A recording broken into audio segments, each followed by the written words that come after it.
Good morning friends. आज की इस वीडियो में हम लोग ईसीजी को डिस्कस करेंगे। ईसीजी का ग्राफ डिस्कस करेंगे, थोड़ा सा कॉन्सेप्ट जानेंगे और ईसीजी रिलेटेड जो क्वेश्चंस एग्जाम में आते हैं वो डिस्कस करेंगे हम लोग।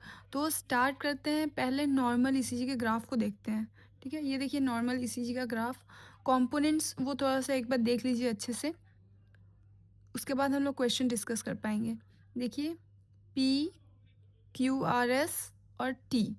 ठीक है, पी आर इंटरवल भी देखिए, क्यू टी इंटरवल भी देखिए और एस टी इंटरवल को भी नोटिस करिए।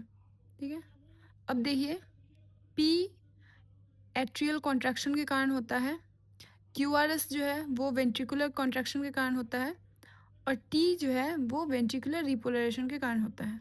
ठीक है, इसको दिमाग में रखते हुए हम लोग क्वेश्चंस को देखेंगे।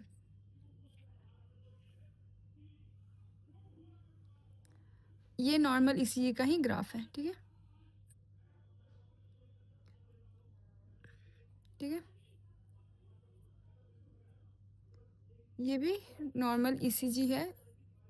अगर आप देखेंगे तो आपको P wave, Q R S wave और टी भी दिखेगा। ठीक है,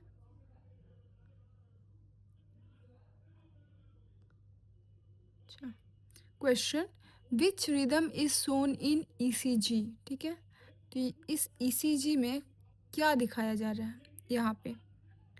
तो ये तो नॉर्मल ग्राफ है। ठीक है, इसमें ग्राफ्स में हमारा पी, क्यू आर एस और टी जो है वो नॉर्मल है। और अगर हम लोग हार्ट रेट देखना चाहें तो हार्ट रेट भी हम लोग यहाँ पे देख सकते हैं। जैसे यहाँ पे ये जो एक बॉक्स होता है, वन लार्ज बॉक्स, ये जो एक लार्ज बॉक्स है ये है 0.2 सेकेंड। ठीक है, तो इसका फॉर्मूला होता है 300 divide number of large box between the two Q R S. Like यहाँ पे देखिए कितने हैं, 1 2 3 4, तो 300/4। ठीक है,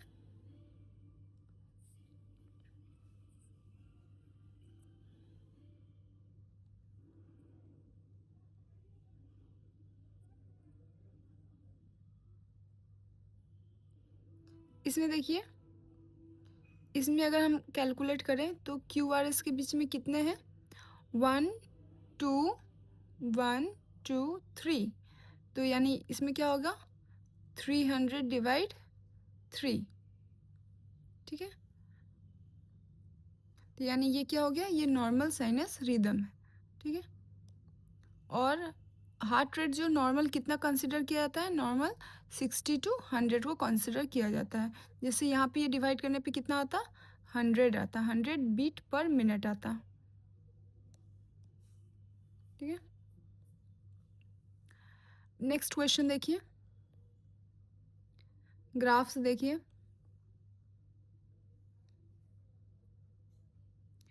P Q R S T है, टी नेगेटिव में है लेकिन है। ठीक है, टी जो है वो नेगेटिव में है। ठीक है, ये वाला ग्राफ देखिए, इसमें भी P Q R S T है। तो the rhythm shown in the graph क्या होगा, तो अगर P Q R S T है लेकिन ये डिलेड है तो कैसे, हम फॉर्मूला क्या है, 300 divide number of boxes between the Q R S. तो यहाँ पे कितने बॉक्स हैं, 1 2 3 4 5। ठीक है, अप्रॉक्स 5 बॉक्स है, तो कितना होगा, 300/5। ठीक है, तो ये क्या शो करेगा, साइनस ब्रैडिकार्डिया। ठीक है, नेक्स्ट अब ये ग्राफ देखिए, पी क्यू आर एस जो है वो विजिबल है। ठीक है, इसमें भी पी क्यू आर एस है। तो अब क्वेश्चन है कि इसमें कौन सा रिदम आ रहा है। तो अगर इसको देखते हैं हम लोग तो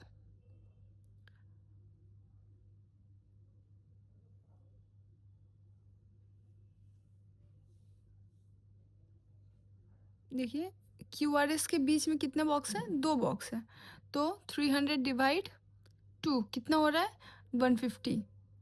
यानी ये क्या हो गया, ये हो गया टैकीकार्डिया 150, तो यानी क्या हो गया टैकीकार्डिया।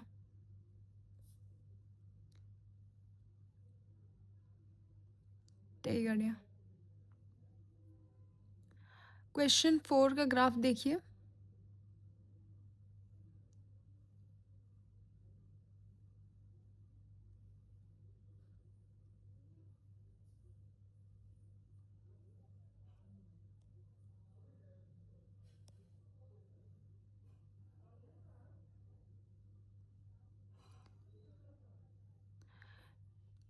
कहीं भी पी वेव आइडेंटिफाई नहीं किया जा रहा, तो ये कंडीशन जो होता है वो होता है जब पी वेव आइडेंटिफाई ना हो, तो यानी ये होता है एट्रियल फिब्रिलेशन। ठीक है। इसके साथ एक और चीज़ होता है इरेगुलरली इरेगुलर रिदम।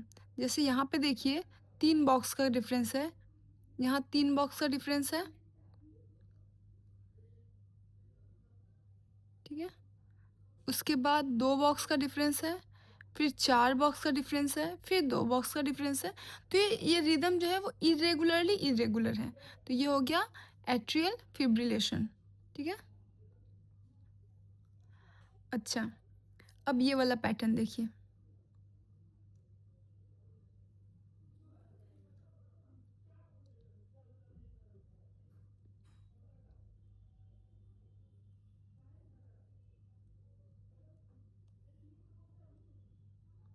ये कौन सा रिदम है, तो ये है एट्रियल फ्लटर। ठीक है, ये है एट्रियल फ्लटर। ठीक है।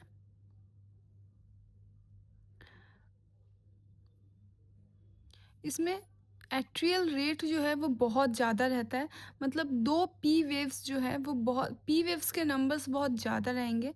एक्चुअली इस ग्राफ को आप देखें ध्यान से, तो 2 पी वेव के बाद एक क्यू आर एस वेव है। ठीक है। तो एट्रियल फ्लटर में बेसिकली पी वेव्स के नंबर बहुत ज़्यादा रहते हैं, और इसका जो पैटर्न होता है वो सॉटूथ पैटर्न होता है। ठीक है।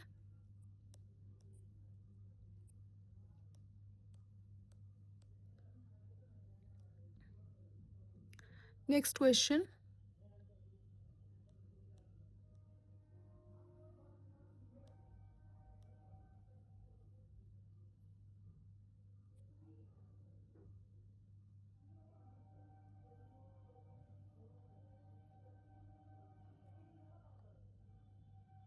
ये देखिए, यहाँ पे भी पी वेव आइडेंटिफाई नहीं किया जा रहा है, और उसके साथ एक और चीज़ देखिए कि क्यू आर एस जो है वो वाइड है, बहुत वाइड है।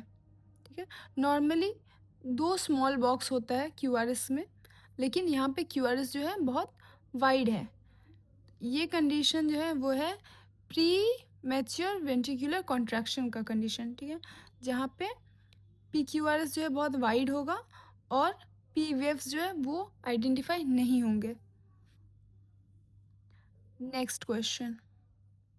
ठीक है। ये देखिए ग्राफ देखिए।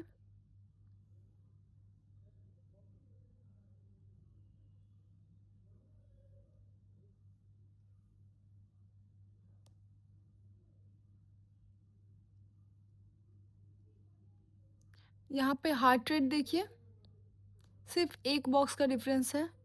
ठीक है। तो यानी 300/1, यानी 300, यानी हार्ट रेट बहुत ज़्यादा है, और क्यू आर एस बहुत वाइड है, तो ये हो गया साइनस, सॉरी, वेंट्रिकुलर टैकीकार्डिया। ठीक है। साइनस नहीं होगा, क्योंकि जो हमारा P Q R S T जो नॉर्मल होना चाहिए वो तो नहीं है, तो इस वजह से ये होगा साइनस वेंट्रिकुलर टैकीकार्डिया। ठीक है। अब नेक्स्ट क्वेश्चन।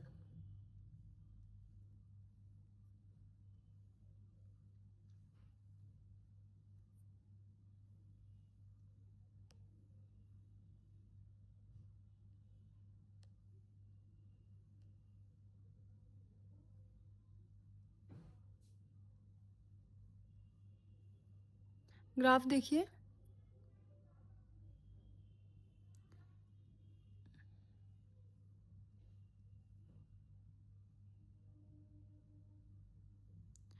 इसमें P Q R S T कुछ भी आइडेंटिफाई नहीं किया जा रहा है और ये कोरस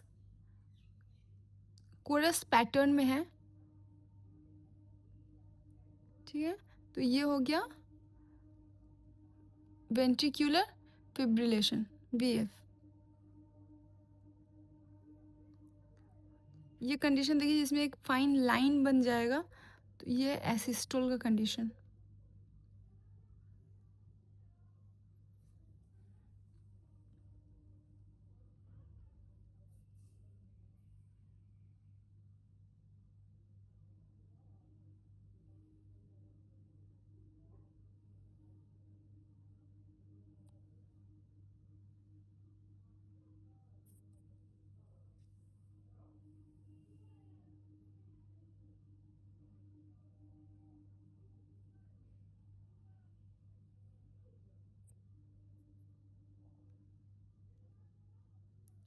जब पी आर कॉम्प्लेक्स इस ग्राफ में देखिए, जैसे यहाँ पे दिखाया गया पी आर कॉम्प्लेक्स जो है, नॉर्मली पी आर कॉम्प्लेक्स जो होता है वो 0.2 मतलब एक ही लार्ज बॉक्स के इतना होता है, 0.2 सेकेंड का होता है।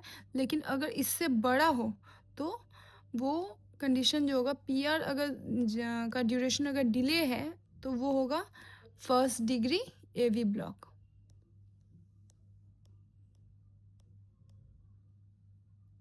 ठीक है। अब है सेकेंड, ठीक है, Mobitz type 1 second degree block. इसको वेनकीबैक फेनोमेना भी बोलते हैं। इसमें भी जो पी आर है वो प्रोग्रेसिवली डिलेड होते हैं, मतलब पहला पी आर छोटा होगा, उसके बदले उससे थोड़ा बड़ा होगा, उसके बदले उससे थोड़ा और बड़ा होगा, और एक क्यू आर एस जो होगा वो मिसिंग होगा। तो ये हो गया टाइप 1, ठीक है, यानी वेनकीबैक फेनोमेना, ठीक है।